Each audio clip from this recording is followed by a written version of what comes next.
Bonjour à toutes et à tous. Moi, je suis Fabiola Dor, je suis la fondatrice de Test & Work, qui est un écosystème pour réinventer le futur du travail et surtout construire une économie inclusive. Aujourd'hui, on va parler entrepreneuriat et achat inclusif. Juste avant de commencer, je ne sais pas si tout le monde a compris le titre de la conférence quand on a mis entrepreneuriat et pourquoi on a pris le temps de mettre achat inclusif. Est-ce que ça parle à quelqu'un ? Exactement, parce qu'on parle toujours d'entrepreneuriat, mais l'un des points importants, c'est qu'aujourd'hui, on a voulu aller avec un spectre un peu plus large, en rappelant que les entrepreneurs peuvent construire les meilleurs produits, avoir les meilleures idées, mais ils ont surtout besoin, au-delà des tapes sur l'épaule, c'est bien ce que tu fais, ils ont surtout besoin d'avoir des collaborations business, de vraies collaborations avec des grands groupes pour pouvoir, d'une part, avoir de l'attraction, puisque c'est quand même ça le nerf de la guerre, d'une part aussi avoir un vrai impact économique. Donc c'est pour ça qu'on a fait le choix d'aborder cette table ronde avec des acteurs du monde dans l'entreprise, parce qu'on est convaincu aussi que l'entrepreneuriat inclusif, c'est surtout une solution collective. Donc juste avant de laisser la parole au merveilleux panel que je suis hyper fière d'animer aujourd'hui, je vais laisser la parole à... On a aussi des acteurs européens, ce qui est hyper intéressant. Je vais laisser la parole à Lutansa Naidu, qui est responsable European Supplier Diversity Program, et Paloma Valles-Marin. That's on you. Juste elles prendront une intervention, elles présenteront le programme en anglais pendant 5 minutes, juste avant de continuer sur l'échange. Can you hear me? Is it working? Okay. Bonjour. Forgive me for speaking in English today. My name is Lishantha Naidu. I'm the Managing Director for the European Supplier Diversity Program. And today I also have Paloma. Do you want to just introduce yourself? Bonjour à tous, je suis Paloma, je suis le project lead pour ESDP. J'ai travaillé dans le projet pour les derniers 2 ans. Et je suis espagnole, mais je parle un petit peu de français. Merci, Paloma. So we're known as ESDP for short. And who are we? So we're an advocacy group focusing on empowering entrepreneurs with an ethnic minority background in Europe through development with our programs and providing them with business opportunities with our corporates.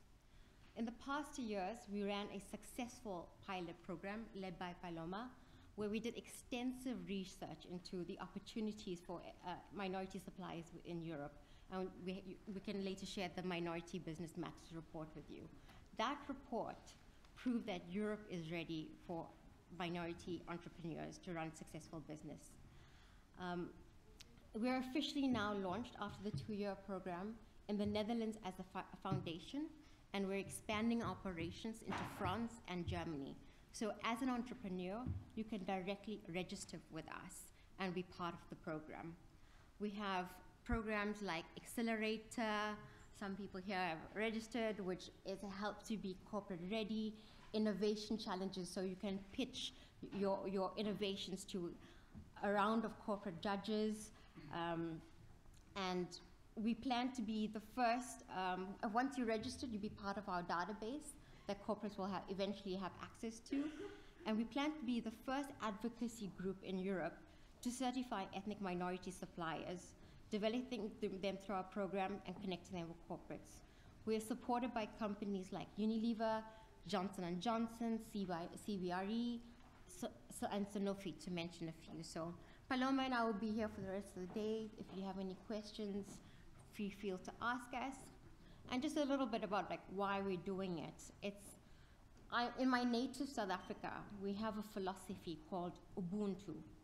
Ubuntu means I am because we are. Ubuntu means that humanity is based on the plural and not the singular. I truly believe that we can achieve our supplier diversity goals through supporting each other and creating a strong community within Europe. And we're here today to connect with you in France. So together, our voices will be stronger. So feel free to ask us questions afterwards. Merci. Thank you. Thank you. Yeah. Avant de vous présenter le panel, j'avais envie de vous partager un chiffre qui donne à réfléchir à l'échelle européenne. À l'échelle européenne, on a aujourd'hui, c'est une étude Atomico, pour ceux qui aiment bien les sources, je sais qu'il y a des gens qui adorent les sources ici, 1% des fonds VC arrive dans les poches des entrepreneurs issus de la diversité. 1%. Donc ce chiffre montre qu'on a un gros travail à faire pour, d'une part, assurer la survie des entrepreneurs et aussi accélérer la croissance économique. Donc pour en discuter, je suis ravie de pouvoir accueillir aujourd'hui Soumia Brandon, qui est la cofondatrice d'Urban Act, Majid El-Jaroui, qui est directeur général de la DIV, Shirley Billot, fondatrice de Cadalis, Jean Bourguignon, qui est directeur de VCAT, et Enoch Efa, qui est boxeur, sportif et entrepreneur à impact. Donc, juste avant, on va aller peut-être sur une photographie rapide de l'écosystème. Je sais par exemple que Majid, Soumia, vous accompagnez de nombreux entrepreneurs. Donc, je vais commencer avec vous sur la première question. Qu'est-ce que vous avez observé sur le terrain aujourd'hui, concrètement? Je regarde Majid et après Soumia, je vous laisse la parole. Alors, si la question c'est de savoir si on a des entrepreneurs de la diversité, issus de minorités ethniques, dans les quartiers, etc. S'ils existent, oui, ils existent. C'est même la tendance la plus importante et la plus forte qu'on peut constater. S'ils existent et si la croyance, c'est de dire ils existent parce qu'ils ne sont pas embauchés, c'est pas vrai. Ils existent parce qu'ils sont compétents et qu'ils font face en effet à des difficultés dans le monde de l'entreprise, de plafond de verre, de promotion, d'accès à des opportunités. Donc il y a beaucoup d'entrepreneurs et ce que Luchenta et Paloma ont présenté tout à l'heure, c'est notre réponse, c'est de dire puisqu'il y a autant d'entrepreneurs, il faut qu'ils aient aussi accès aux opportunités du marché et donc aux bons de commande des grandes entreprises. Le chiffre que tu as donné, il est intéressant. C'est 1% des VC qui sont orientés vers des entrepreneurs issus de minorités. On a fait une étude, nous, avec ISDP, sur l'impact de l'entrepreneuriat des personnes issues d'immigration en Europe. Et à minima, ce qu'on a constaté, c'est que l'ensemble des entrepreneurs dans les pays qu'on a étudiés, on a étudié dans 8 pays, ces entrepreneurs ils génèrent plus de 500 milliards d'euros de chiffre d'affaires. Ils représentent plus de 15% du PIB européen. Donc ce sont des créateurs d'emplois et de richesses pour la communauté européenne massifs. Et cela, on n'en parle pas.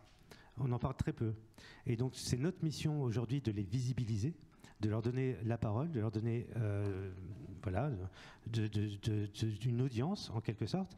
Et c'est notre mission maintenant avec le programme de Supplier Diversity, donc de diversité des fournisseurs, d'engager les grandes entreprises à offrir des opportunités à ces entrepreneurs. Et c'est pas facile, parce que là on parle business. Là on parle pas d'un truc qui est à côté, qu'on peut faire en plus, un stage de 3e. Là on dit aux grandes entreprises, maintenant vous engagez, vous allez contracter avec des entrepreneurs qui vont vous apporter de la valeur ajoutée. Et donc on en est là aujourd'hui, et c'est un mouvement européen qui est désormais lancé. Très clair. Soumia, vous travaillez aussi sur le terrain et je crois qu'on a un constat qui va être assez similaire à ce que nous a un peu présenté Majid. Alors, bonjour à tous. Moi, j'ai une double casquette, donc entreprenante dans la communication depuis 25 ans. Notre entreprise est dans le 93, donc j'ai connu ce regard des entreprises qui étaient de l'autre côté du périph'. Et je suis aussi intervenante en diversité et inclusion. Alors, je suis très optimiste de nature, mais ce que j'entends depuis ce matin, ça me met un peu en colère. Pourquoi? Parce qu'on redit les mêmes choses depuis 10 ans, 15 ans, plus que ça. Ça veut dire quoi? Ça veut dire que tout le monde est plein de bonne volonté, on parle de diversité. Diversité déjà sans inclusion, pour moi ça ne marche pas. Diversité, c'est un constat, c'est un fait. Maintenant, qu'est-ce qu'on fait? On tente d'inclure tout le monde. L'inclusion, pour moi, c'est parler de préjugés, parler des différences, parler de tous ces sujets-là. Si on ne sensibilise pas vraiment, sérieusement, ces entreprises, ces grosses entreprises à tous ces sujets-là, ils vont garder leurs préjugés sur les gens dans les banlieues, les cités, les Noirs et les Arabes. On ne sait pas comment trop leur parler, c'est un peu compliqué. Donc il y a ce préjugé vraiment de la différence sociale que moi je vois au quotidien. Moi, je n'ai pas eu à le vivre personnellement, mais autour de moi, je l'ai constaté. On a parlé de lois, de discrimination, OK, il y a des lois. je vous parle d'une que je vois au quotidien. Il y a une obligation de former, quand on est une entreprise d'au moins 300 salariés, de former, recruter sans discriminer. C'est une formation qui est obligatoire. Alors quand j'arrive dans une entreprise, je parle à un DRH, je lui dis est-ce que tu l'as faite cette formation? Tes collaborateurs, ils sont formés? Ouais, mais bon, j'ai pas trop le budget. Et puis on n'a pas le temps. Et puis donc il y a une obligation légale. Mais très peu d'entreprises n'appliquent cette obligation légale. Pourquoi? Parce qu'il n'y a pas de sanction, il ne se passe rien. Donc comment faire avancer les choses quand le minimum n'est pas fait? Très clair. Je trouve que ça permet de faire une très bonne transition et c'est une discussion que j'ai eue un petit peu avec Jean Bourguignon hier en disant pourquoi est-ce si compliqué pour les entreprises d'aller sur ces sujets qui sont évidents, ô combien importants, mais en disant qu'effectivement, en même temps, oui, c'est important, oui, il y a des lois qui existent, mais c'est quand même extrêmement compliqué à valoriser en interne. Donc vous qui avez justement, vous êtes de l'autre côté et vous faites partie des entreprises... Ah oula, non. Du même côté, hein. Mais en tout cas, de ceux justement qui ont aussi ce rôle qui font partie de la solution. C'est plutôt, je le dis plutôt de manière positive. Est-ce qu'on peut avoir justement cet autre regard? Bonjour à toutes et à tous. Donc en effet, moi je dirige une filiale du groupe Vicat. Alors déjà pour répondre à Soumia, on a bien fait cette formation. Merci. Qui est intéressante. C'est grâce aux dames qui sont juste devant là, qui travaillent aux ressources humaines chez nous. Pour répondre à la question, je trouve qu'aujourd'hui on est un peu bloqué sur le côté démarche volontaire. Je suis assez d'accord avec Soumia là-dessus. On fait plein de choses dans la démarche volontaire, donc on adhère à des collectifs, on s'engage sur des hausses de nos achats inclusifs qu'on fait. L'année prochaine, ça sera plus 30%. Tout ça, c'est bien, mais en fait, c'est un très petit nombre d'entreprises. Par exemple, le collectif des entreprises engagées pour l'économie inclusive, c'est une 50aine d'entreprises, plutôt les grosses, plutôt celles qui sont là. On a du mal à passer à un effet où les PME s'intègrent là-dedans, et il me semble qu'on aurait sans doute intérêt à demander à la commande privée, alors d'abord la commande publique, mais ça me semble évident, mais au-delà de ça, à la commande privée, de se mettre dans ce bateau-là. Je vous donne un exemple. On a fait une opération avec le groupe FH il y a environ 2 ans. On a construit une route là, dans le centre de la France, dans l'Allier, une route assez importante, une centaine de kilomètres. Et le groupe FH nous avait dit, donc là c'était purement commande privée, ils étaient concessionnaires, constructeurs, concepteurs, ils faisaient tout. Ils nous avaient dit, voilà, s'il n'y a pas une réelle démarche de recrutement inclusif pour ce chantier-là, vous n'aurez pas l'affaire, qui que vous soyez. Ils l'ont fait, on a obtenu l'affaire, on a embauché des gens dans les ZRR, les QPV qui étaient dans l'Allier, et ça nous a permis d'avoir un marché. Et bien quand vous dites à une PME, vous aurez le marché si vous répondez à ces critères-là, ils vont y aller. Mais pour ça, il faut que la commande privée s'empare du sujet de l'achat inclusif, ce qui est à mon avis encore pas tout à fait le cas. Très bien, merci. Mais ça me rappelle une discussion aussi que j'ai eue avec Magid au moment de la préparation. C'est qu'en fait, des fois, l'initiative que vous proposez est hyper intéressante, mais factuellement et de manière opérationnelle, on a quand même beaucoup de mal à le mettre en place. Et c'est un peu quelque chose que vous avez expérimenté, Magid, en disant souvent elles vont le faire à l'étranger parce que c'est obligatoire, ou alors elles vont le faire pour devenir peut-être Bicop ou pour aller lever des fonds. Mais très souvent, dans la culture des entreprises à l'échelle française, c'est beaucoup plus compliqué à mettre en place. Je vais vous laisser la parole là-dessus, Magid. Ouais, c'est compliqué. Nous, on a constaté que on a des entreprises françaises qui opèrent sur le marché américain, par exemple, et comme c'est réglementaire de contracter avec des entrepreneurs issus de la diversité de minorités ethniques, elles le font volontiers, alors qu'elles le font pas forcément en France. Et c'est marrant parce que je le partage avec vous. J'ai eu la discussion pas plus tard qu'hier avec une entreprise française, franco-française, un beau fleuron de l'économie française, qui m'expliquait qu'ils allaient mettre en place le programme de diversité des fournisseurs aux États-Unis. D'abord, parce que là-bas c'est obligatoire, et ensuite il le ferait en France. Et je leur dis, mais vous vous rendez compte, c'est comme si on m'expliquait que Kylian Mbappé, il allait gagner la Ligue des Champions à Madrid, alors qu'il peut la gagner à Paris. Déjà, on fait des trucs à Paris, et après on fait des trucs à Madrid qu'ils ont déjà gagné depuis très longtemps. Et moi je pense qu'on en est là. C'est que une entreprise comme Unilever, comme IBM, leur budget d'achat, diversité des fournisseurs, c'est 2 milliards de dollars par an. 2 milliards de dollars. Ils achètent pour 2 milliards de prestations à des entrepreneurs issus de minorités. Et en France, on a encore un peu de mal. Donc, en effet, il y a des démarches un petit peu ponctuelles où on commence à s'intéresser au QPV, au développement économique des quartiers, etc. Et on se dit, il faut contracter avec les habitants de ces territoires. Mais il y a une question un peu plus globale. C'est comment on fait pour émerger des champions issus de la diversité, des chefs d'entreprise, comme ça s'est fait aux États-Unis, comme ça s'est fait en Angleterre, comme ça s'est fait dans d'autres pays, même en Allemagne. BioNTech, vous connaissez tous BioNTech, le vaccin, c'est des Turcs. Donc et voilà, et en France, il faut qu'on arrive aussi à faire émerger ces champions-là, et ça passe en partie par la commande publique, parce que c'est ça qui va initier le truc, mais la commande publique versus la commande privée, c'est pas grand-chose. Et donc, il faut que des grandes entreprises s'engagent, et on compte sur les multinationales qui sont à la fois en France et à la fois à l'étranger, justement pour ouvrir leur carnet de commandes pour ces entrepreneurs-là. Merci. Ça me fait penser justement à Shirley Billot qui disait en fait, la France n'a pas voulu, nous on a trouvé des solutions ailleurs. Est-ce que vous pouvez nous partager un peu cette expérience ? Donc, bonjour tout le monde, donc Shirley, moi je suis entrepreneur, j'ai 2 activités. En fait, j'ai une boîte qui fait de la tech, on fait de la recherche en santé à partir des déchets de la filière banane de Martinique, et on a une expertise en biochimie, mais aussi en l'extraction par les fluides supercritiques, ce qui est assez pointu. Et en parallèle, j'ai une marque de cosmétiques qui utilise ces actifs. Quand j'ai lancé ma société il y a quelques années, déjà en France, on n'était pas très soucieux des problématiques environnementales, l'upcycling, le recyclage, l'inclusivité dans l'économie n'était pas on va dire, c'était pas des sujets qui étaient prioritaires. Donc déjà, on ne me comprenait pas forcément. Et puis quand je suis arrivée avec cette marque qui était la preuve de concept de nos ingrédients, oui, j'ai pas reçu un accueil très favorable, on va dire en France hexagonale. Et donc je suis partie à l'export. Après, il y a aussi une différence. Moi, je suis d'outre-mer, je suis des Antilles, et je pense que c'est aussi quand vous prenez en compte la diversité. Il faut faire la différence entre l'outre-mer, nous sommes loin. En fait, on n'est pas à côté dans les banlieues. Nous, on doit prendre un avion. On est sur des territoires qui, de toute façon, souffrent d'inégalités intergénérationnelles depuis plusieurs siècles, dont on a du mal à se défaire, de par notre éloignement, notre tissu économique, du poids on va dire, de produits mis en place par l'État qui ne fonctionnent pas correctement. Et donc, on est obligé, nous, très vite d'émigrer. Moi, j'ai émigré en France à 17 ans pour suivre mes études.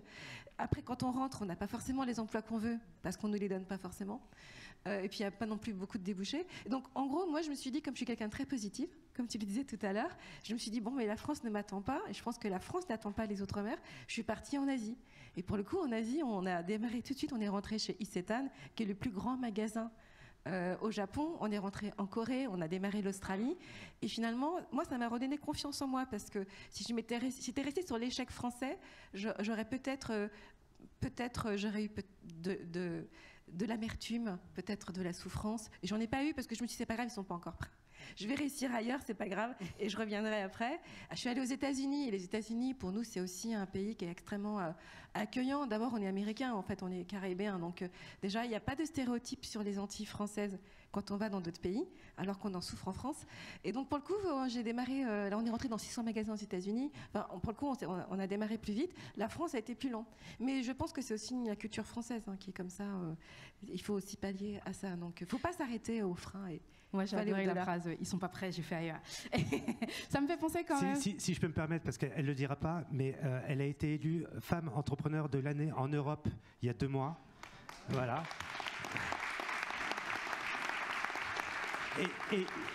Et je le mentionne parce qu'il n'y a eu aucun retentissement médiatique en France, et je trouve ça assez hallucinant que des personnalités comme Shirley ne soient pas assez connues. Voilà. Merci.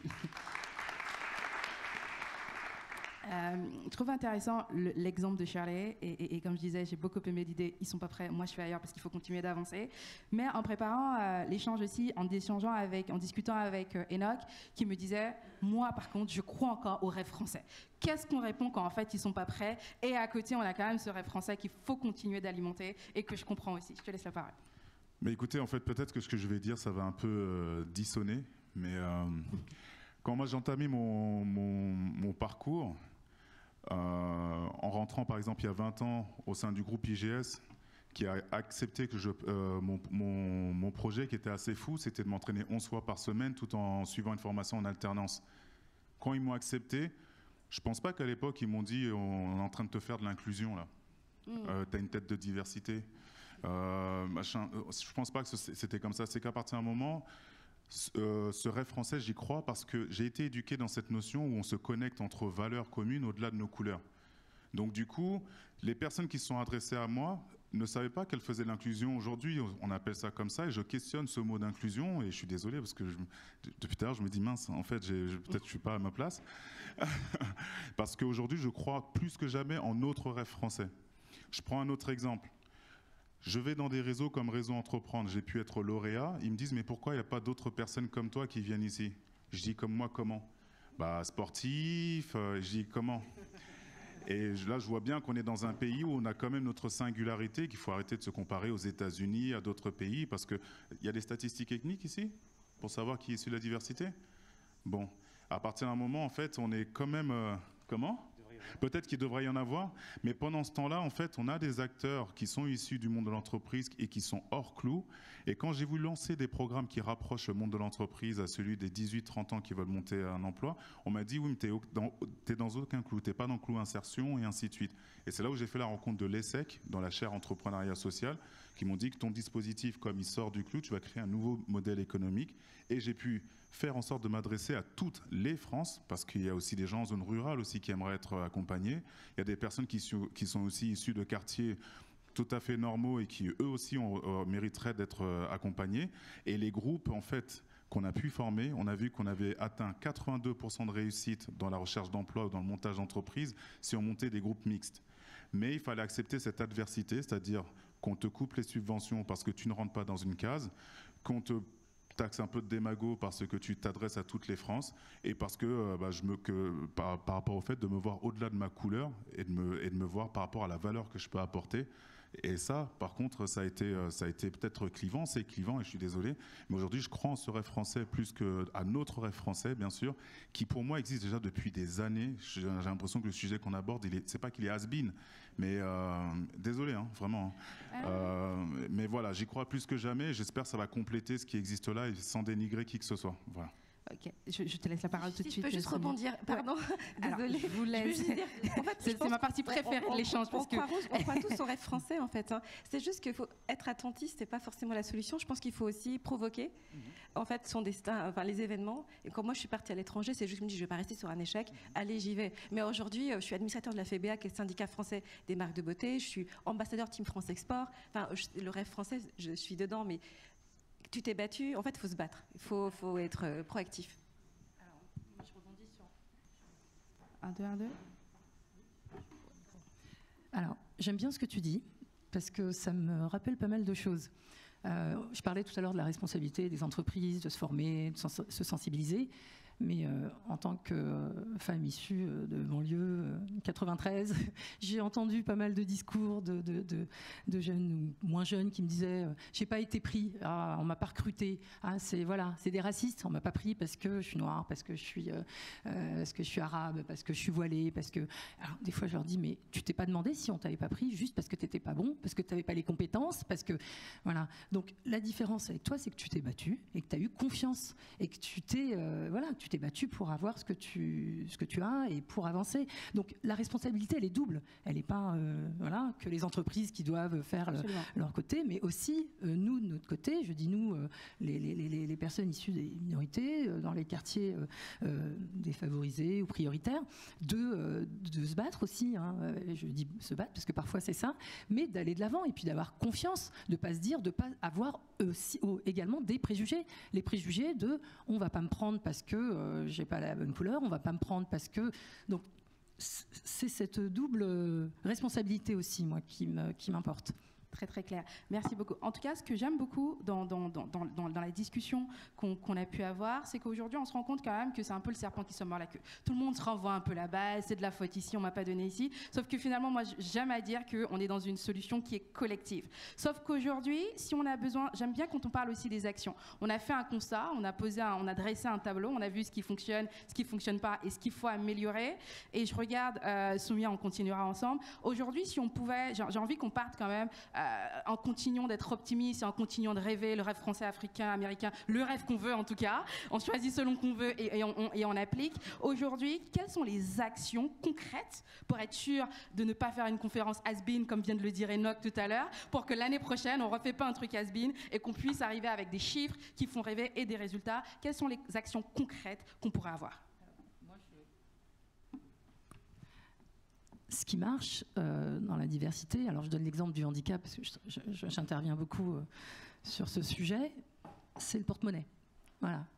Pourquoi est-ce qu'on a des référentes handicap dans les entreprises? Pourquoi est-ce qu'on a des missions handicap? Parce qu'il y a la loi des 6% qui oblige les entreprises à s'occuper du sujet. Donc, à un moment, je me dis, qu'est-ce qu'on fait? Est-ce qu'il n'y a pas une loi, quelque chose qui touche le porte-monnaie concernant l'inclusion, la diversité? Moi, je crois beaucoup au groupe de parole. Alors, c'est très peu développé en France, les communautés dans les entreprises. Il y en a de plus en plus.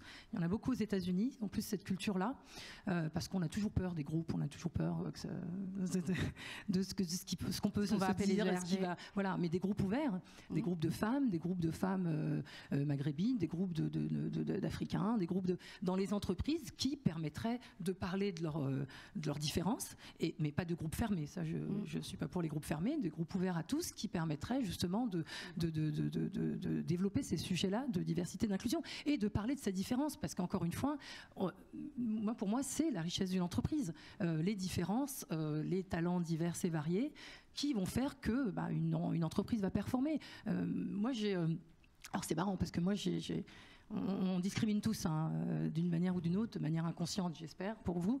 Il faudrait avoir vécu sur une île déserte pour ne pas avoir de préjugés, pour ne pas avoir discriminé une fois.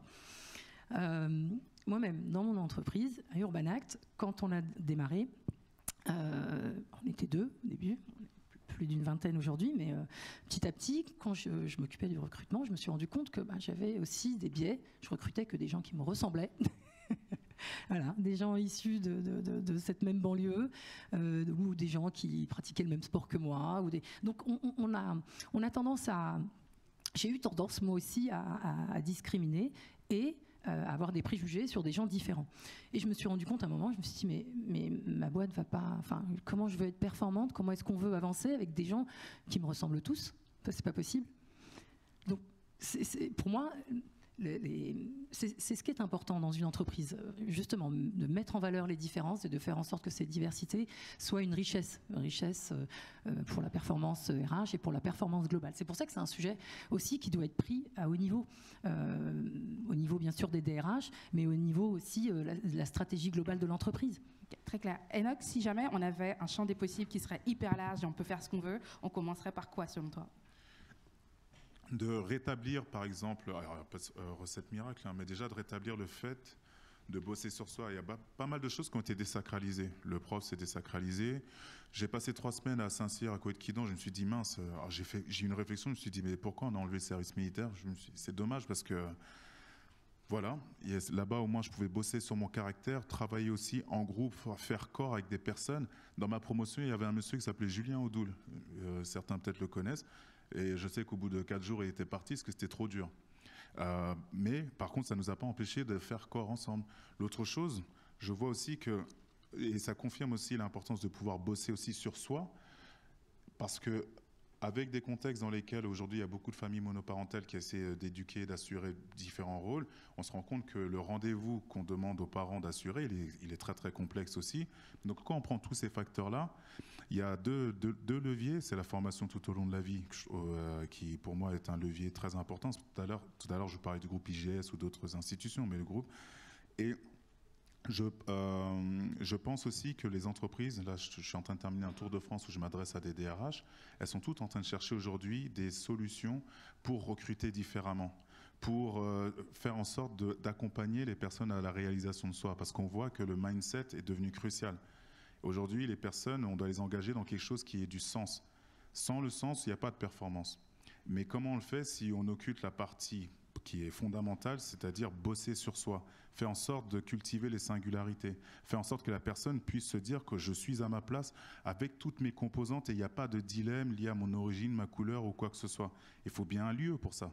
Il y a les entreprises, il y a les écoles, et c'est ce qui fait qu'après, tu ne te formalises pas quand il y a des situations comme... Tiens, tout à l'heure, j'ai été présenté par rapport à mon hobby, boxeur. Bon, je ne sais pas si ça intéresse quelqu'un que je fasse de la boxe ou du yogi, mais je ne vais pas me formaliser parce qu'à partir d'un moment, si je cultive ma singularité, je sais que je vais pouvoir donner une réponse autre. Les premières fois où j'ai levé les fonds, sur 20 banques, 18 banques m'avaient dit non. Et l'une des banques, quand j'étais en situation face à face, il y en a un qui il me dit, Hervé, je ne dirais pas son nom de famille, il me dit, dis donc, quand on ferme les yeux, on ne dirait pas que c'est un black qui parle.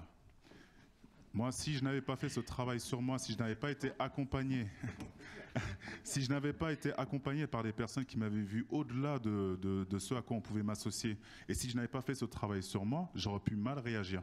Donc le travail aussi sur le fait qu'on m'ait accordé l'opportunité de bosser sur moi et qu'il y ait des dispositifs aussi qui existent dans les entreprises et dans les écoles pour accueillir les gens, peu importe d'où ils viennent, et qu'ils puissent cultiver leur singularité, je trouve que ce serait un axe important. Très clair, merci. Majid, je vous laisse la parole aussi, puisqu'on a parlé par exemple de différents programmes, par exemple l'exemple de chez Nike, que je peux vous laisser partager avec nous, des actions concrètes en fait, au-delà. Les entreprises souvent elles vont prendre la parole ou alors elles vont faire des promesses mais qu'on n'arrive pas à vraiment avoir de manière un peu tangible. Est-ce que vous pouvez nous partager l'une des actions que vous avez, dans laquelle vous avez participé? Oui, actuellement, oui, il y a un programme qui est réalisé avec Nike, États-Unis, Europe du coup. Mais je vais réagir sur ce que vient de dire Enoch aussi très brièvement. Moi, il y a un sujet, c'est que quand on est issu de minorité ethnique visible, on est suspect. On est suspect de tout. Et donc, ce que dit Enoch, moi, ça fait écho en moi, parce que du coup, on a un devoir d'excellence, systématiquement, dans tout ce qu'on fait. D'excellence dans la vie, dans la citoyenneté, dans les études, dans l'entrepreneuriat, dans l'emploi. Parce qu'on sait qu'on va rien nous laisser passer. Tu devrais citer la banque, tu devrais dire quelle banque t'a dit ça. Parce qu'on est des consommateurs, et ça, on ne doit plus accepter les comportements du marché de ce type.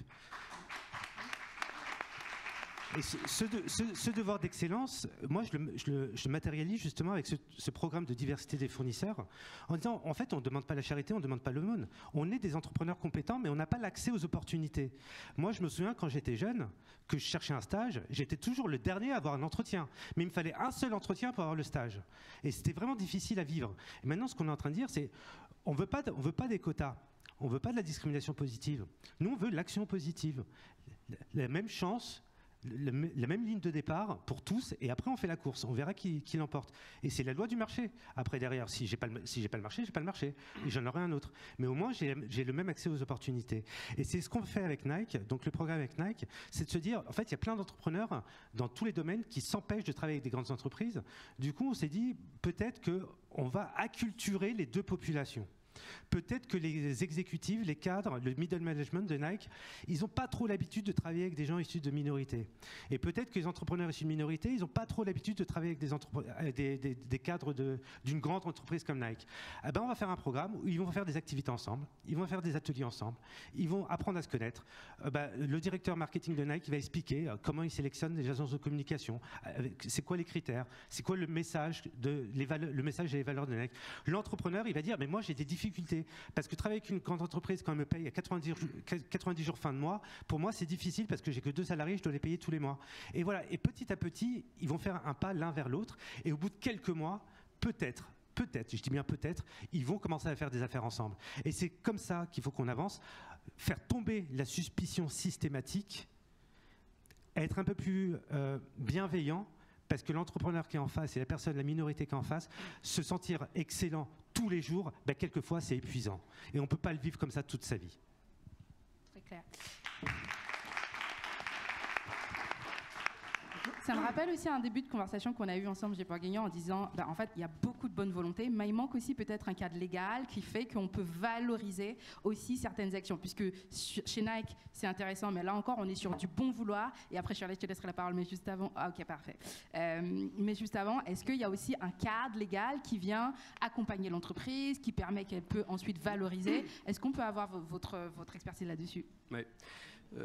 Alors j'ai une opinion un tout petit peu différente de la vôtre, Soumia. C'est que le côté créer une taxe pour essayer de pousser les entreprises à aller dans un certain sens marche bien avec certaines entreprises qui sont plutôt les grosses. Bon, ça peut marcher, effectivement, on embarque les grosses, ils font des efforts. Par contre, sur les PME, c'est assez inefficient parce qu'en fait, sur une PME, moi, mes 20 000 clients, ils me le disent, c'est des boîtes qui ont 5, 10, 20 salariés. Ils me disent, attends, on n'a pas le temps, ok, ça coûte epsilon, vu qu'on est tout petit, ça coûte quasiment rien, donc on préfère payer le truc plutôt que de passer 2 jours sur l'affaire. Bon. Si on veut embarquer ces PME, moi je crois qu'il faut avoir à la fois effectivement un cadre. Il y a un bel exemple qui est le carbone en ce moment. Nous, on est une société familiale on fabrique des matériaux de construction en France et dans le monde. Et en fait, le carbone était un enjeu planétaire. On a établi un cadre en France qui s'appelle la RE 2020, qui fait que quand vous construisez un bâtiment en France, maintenant, on s'occupe plus seulement de la thermie, hein, on s'occupe aussi du poids carbone de ce bâtiment. Et bien ça, les PME, clairement, elles le regardent, parce qu'elles savent que si elles ne s'attaquent pas à ce sujet-là, elles n'ont plus de marché demain. Et la PME, ce qu'elle cherche, c'est garantir son chiffre d'affaires après-demain. Donc, moi, je suis tout à fait favorable à un cadre, y compris sur la partie achat inclusif ou recrutement inclusif. Ça serait très bien que dans la prochaine, par exemple, norme du bâtiment, la RE 2030, on ait des critères là-dessus, parce que là, les PME, elles diront, alors que juste une taxe, on n'avancera pas beaucoup. Et ça sera vu comme punitif, et donc comme quelque chose de défensif et pas incitatif. Okay, très clair. Ça me permet de rebondir sur ce que disait aussi Shirley Bio en rappelant que, en fait, quand on injecte de l'argent sur tout ce qui va être entrepreneuriat inclusif, d'une part, certes, on vient aider les entrepreneurs issus de la diversité à grandir, mais aussi on vient avoir un impact sur le territoire au global. Je vous laisse la parole là-dessus. Oui, et je rebondis sur ce que vous disiez. Absolument. Moi, je viens de signer j'ai signé avec 2 grands groupes. En fait, je développe des ingrédients innovants, éco-responsables, qui sont vraiment dans l'air pour faire du chiffre d'affaires. Les consommateurs demandent aux entreprises d'être engagées sur des problématiques sociétales, environnementales. Et donc, les grands groupes qui sont un peu des fois en retard en chimie sur la chimie verte, l'éco-extraction. Donc, pour le coup, nous, on a signé avec 2 groupes. Un pour développer un avance pour le marché américain dans le secteur de l'alcool, et l'autre avec un groupe dans la cosmétique. Et ils sont venus me voir justement parce qu'ils avaient envie aussi de soutenir un porteur de projet qui valorisait son territoire, en l'occurrence la Martinique. Moi, en fait, je pense local, mais je pense global. On est sur un territoire avec des fragilités, mais aussi des forces. Et donc moi, quand j'ai créé ma société, je ne me suis pas dit, est-ce que je vais répondre à une attente d'un consommateur? Je me suis dit, comment mon entreprise peut répondre aux grands enjeux de mon territoire, c'est-à-dire comment développer dans les prochaines années notre économie pour ne pas être dépendant que du tourisme et de l'agriculture, en passant par la recherche et l'innovation. Comment proposer à la fois aux consommateurs des produits qui soient ancrés en fait dans son temps et qui va soutenir l'économie de son territoire, parce que c'est aussi ça qui est important, c'est l'inclusivité, c'est aussi ça, c'est prendre en compte différents aspects. Après, je pourrais juste faire une remarque, ce que je trouve, tu parles beaucoup des banlieues. Et encore une fois, on ne parle pas de l'outre-mer. Et la France de l'outre-mer, c'est une France qui est loin pour beaucoup d'entre vous. Et vous la voyez très loin. Et d'ailleurs, je vais vous donner un exemple très concret. Quand on parle de l'empreinte carbone, justement, et de dire les circuits courts. Et moi, j'ai beaucoup de gens, quand je fais des conférences, qui me disent « moi, je veux consommer local ». Mais dans ce cas-là, nous, on fait quoi ? Parce qu'on est à 7000, plus de 10 000 km de vous, en fait. Nos territoires sont trop petits, on importe quasiment tout. Et donc, en fait, quand vous pensez France avec un grand F, parce que la biodiversité en France, elle est dans l'outre-mer. La puissance maritime de la France est dans l'outre-mer. Donc c'est bien de penser France grand F tout le temps. Et en l'occurrence, vu que nous, on importe tout, aidez-nous à développer nos économies pour qu'on puisse aussi exporter et faire que notre coût de la vie soit moins cher pour nous, en fait. Donc c'est une espèce d'écosystème et de cercle bienveillant où chacun contribue à sa façon. Et tout à l'heure, tu parlais de sens. Si vous, dans vos entreprises, vous ne donnez pas de sens à ce que vous faites et dans toutes ces politiques qui sont mises en place par les gouvernements, vous les faites de façon superficielle, pas forcément authentique, et ne pensons pas à tout l'impact de ce que vous allez faire. Moi, je veux vous dire, quand des grands groupes signent avec moi, je peux vous assurer que ça change ma vie, mais ça change aussi la vie de mon territoire. Parce que ça montre qu'on soutient une entreprise martiniquaise. Ils m'ont dit, vous savez ce qu'on m'a dit, on ne pensait pas que vous alliez réussir. Parce que je suis une petite boîte, et ils avaient mais on avait envie d'y croire. Et honnêtement, le résultat est incroyable et on est extrêmement contents. On voudrait faire des conférences, et faire des lancements de presse et parler de notre collaboration, en fait. Mais ils sont passés à travers aussi leurs propres stéréotypes pour faire confiance. Donc faites confiance et ouvrez, tendez la main. Voilà, soyez engagés jusqu'au bout, en fait, dans votre démarche. Merci beaucoup, Shirley. En tout cas, une chose que j'ai envie qu'on retienne de cette table ronde, c'est que l'entrepreneuriat inclusif, en tout cas, reste une réponse collective. Chacun, à son échelle, dans son poste, fait partie de la solution. On est hyper cher par le temps et je vais laisser la parole très rapidement à Awa Dramé, mais je vais me permettre de prendre juste une seule question dans la salle. Parce que je me dis qu'on a des échanges comme ça, on a envie de parler une seule question. La première, Madame Alizzi.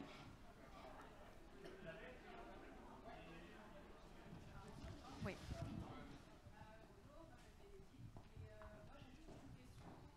Sur la confiance en soi. Est-ce que vous pouvez... Merci. Est-ce que chacun d'entre vous pourrait partager une manière dont il a pu améliorer la confiance en soi ? Okay, très bien, et ce sera le mot de la fin du coup, et je vous laisse chacun.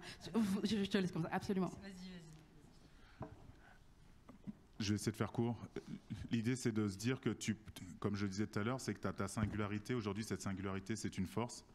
D'accepter en fait qu'il y a des étiquettes qui te soient collées et que ces étiquettes, c'est à toi de les décoller et c'est personne qui va venir les décoller à ta place. Et de te permettre en fait d'oser rêver des choses qui sont les tiennes sans la validation sociale. À partir d'un moment, quand on parle de confiance en soi, c'est à titre individuel, mais c'est aussi à titre d'organisation, de se dire on va oser un programme qui sort des clous et pour lesquels on n'attend pas 10, 15 ans que ça fonctionne au Canada ou aux États-Unis pour l'importer en France. C'est aussi de se dire qu'à partir d'un moment, je vais aller voir aussi des gens qui ne me ressemblent pas forcément, parce que comme vous l'avez dit tout à l'heure, ce n'est pas parce qu'on a la même couleur qu'on aura les mêmes valeurs. C'est aussi de se dire aussi, je vais dans des carcans qui existent déjà et qui peuvent être aussi hors inclusion et de moi-même me décoller l'étiquette diversité ou quoi que ce soit. Donc je balance ça en vrac, mais je ne sais pas si ça a pu répondre en partie à la question. Alors, merci beaucoup, moi, Soumia, je vous laisse la parole. Oui, je vais faire vite parce que je crois qu'on Absolument, ouais. Juste un mot, alors je suis coach aussi, et ce que je dis souvent à des coachés, c'est faites de chaque difficulté une opportunité. Moi, c'est comme ça que je me suis construite. Des difficultés, j'en ai eu plein. Quand on a démarré la boîte, on n'avait rien, hein, pas de réseau, pas de contact, pas d'internet, parce que je suis vieille, il n'y avait rien. On avait le Minitel comme ami. Et voilà, chaque difficulté, je me disais, bon, c'est pas grave, justement, qu'est-ce que je vais faire de cette difficulté ? Et ça m'a permis, enfin personnellement, d'avancer. Et c'est un conseil que je donne souvent autour de moi. Et moi, pour finir, je dirais que beaucoup de femmes souffrent du syndrome de l'imposteur. C'est une réalité. Moi, personnellement, la confiance en moi, elle varie. Elle fluctue dans la journée ou dans la semaine. En fait, je dirais juste se faire entourer. Moi, je me fais beaucoup entourer de mentors qui m'aident, même dans d'autres entrepreneurs. En fait, et quand on a des moments un peu de faiblesse, en fait, on peut s'appuyer sur l'autre pour grandir. Parce que seul, on n'y arrive pas. En fait, on y arrive ensemble. Très clair.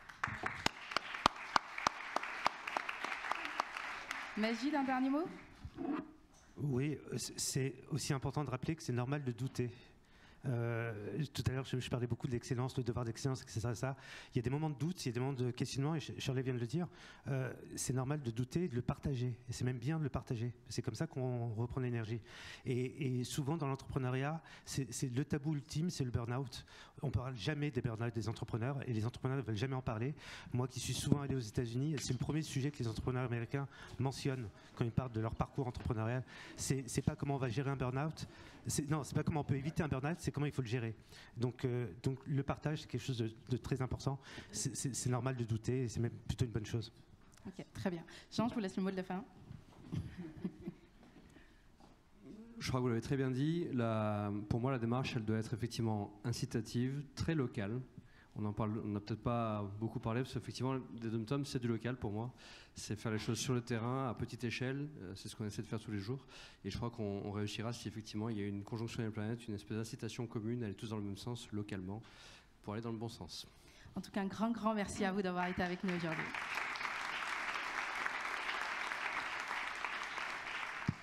Awad Ramé, qui est PDG de Time to Start et également du Fonds Sens, qui va et on va avoir le plaisir d'accueillir sur scène 3 entrepreneurs de talent, bourrés de talent, et on espère, on leur souhaite tout le succès possible. Voilà, merci beaucoup. Je te laisse la parole. Merci beaucoup. Bonjour à tous. Donc moi je suis ravie d'être là pour la 2e année consécutive. Donc Awad Ramé, je suis effectivement présidente de Time to Start, qui a pour activité principale l'accompagnement des entrepreneurs, et notamment les entrepreneurs issus des quartiers populaires. Et on a la chance de pouvoir accompagner de manière individuelle, collective, et aussi de se connecter au réseau, notamment des entreprises qui sont partenaires de nos structures comme KPMG ou BNP Paribas. On a plus récemment, donc il y a 1 an maintenant, décidé de lancer un fonds de financement afin de soutenir sous un format de prêt gratuit, sans intérêt, sans obligation de cofinanceur, sans frais de dossier ou sans obligation de garant. Ce fonds a été monté en partenariat avec Mosaïque RH, la fondation Mosaïque, Saïd Amouche notamment, et une personne qui est extrêmement engagée sur l'entrepreneuriat, qui est associée chez PwC, qui s'appelle Louisa Renou, et qui, dès le départ, s'est engagée pour favoriser la réussite via le financement des entrepreneurs. Donc maintenant, on est à peu près à une 20aine d'entrepreneurs qui sont soutenus donc, en moins d'1 an. Et l'idée aujourd'hui, c'était de profiter du sommet pour parler évidemment d'entrepreneuriat inclusif, mais surtout de venir financer des entrepreneurs, puisqu'on a débloqué pour ce sommet 100 000 € qui seront prêtés à des entrepreneurs.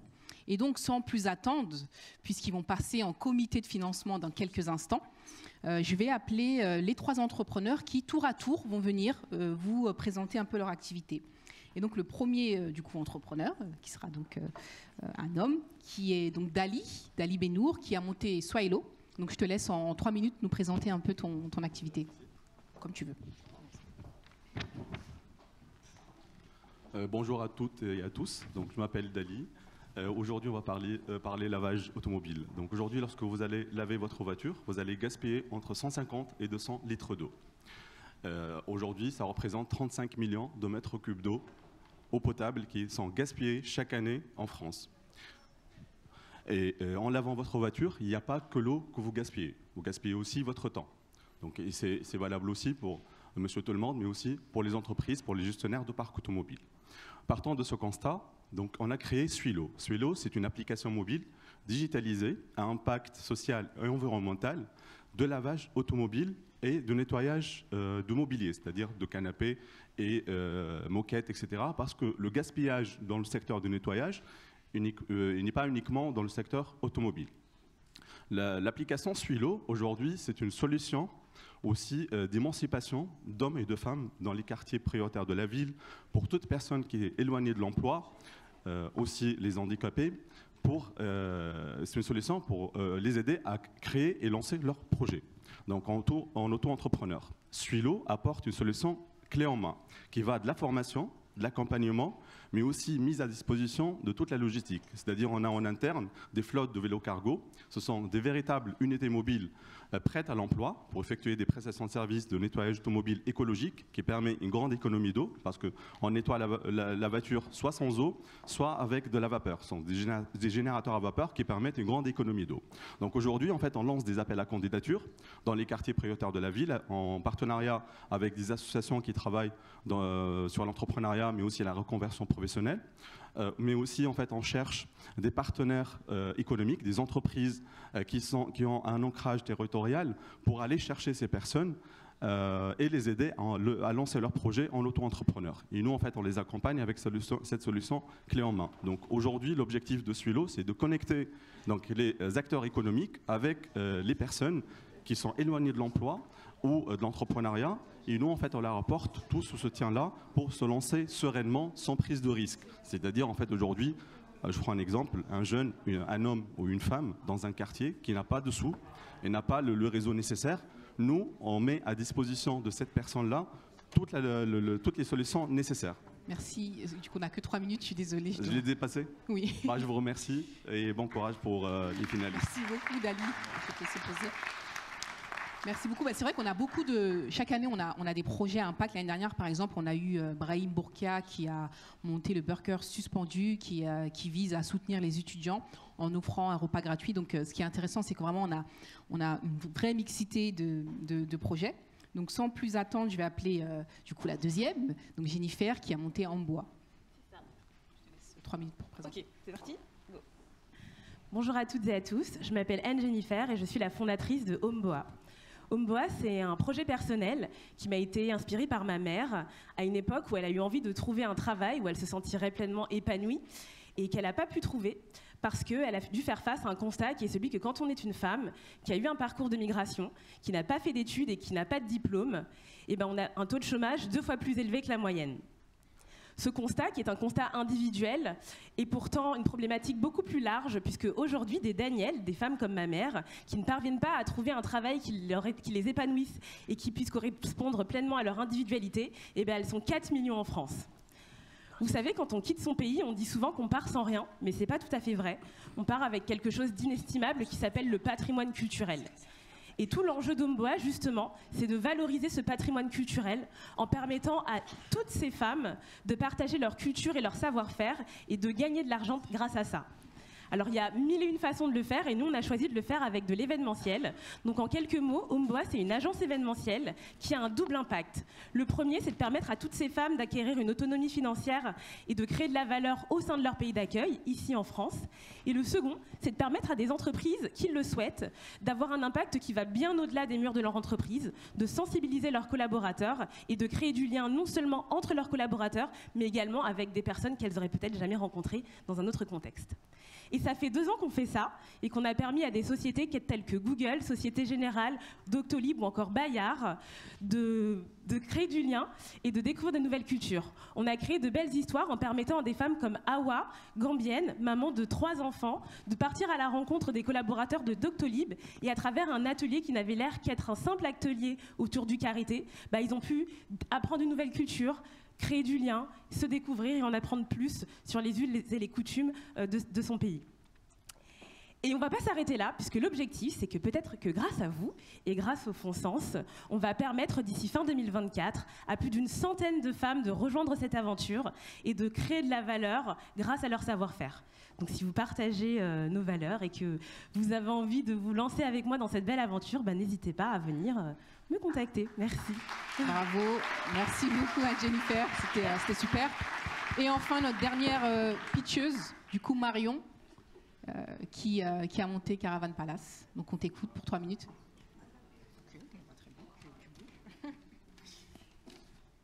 Bonjour à tous, je m'appelle Marion, j'ai 35 ans et je suis la fondatrice de Caravan Palace. Caravan Palace, c'est une agence dans l'événementiel qui accompagne les entreprises et les particuliers dans la réussite de leurs événements. On leur propose surtout un moment ludique et mémorable grâce à notre caravane photobooth et à nos bornes photos en bois.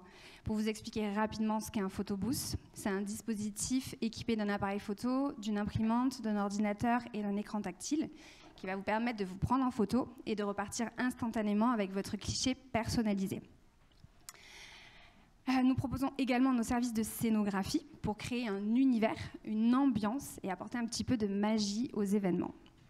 L'idée de fonder l'agence m'est venue lors d'un séjour chez des amis qui m'ont accueilli dans leur caravane vintage que j'ai trouvé adorable et j'ai eu un vrai coup de cœur. À partir de ce moment-là, je me suis mis en tête d'acheter une caravane et de développer un concept avec.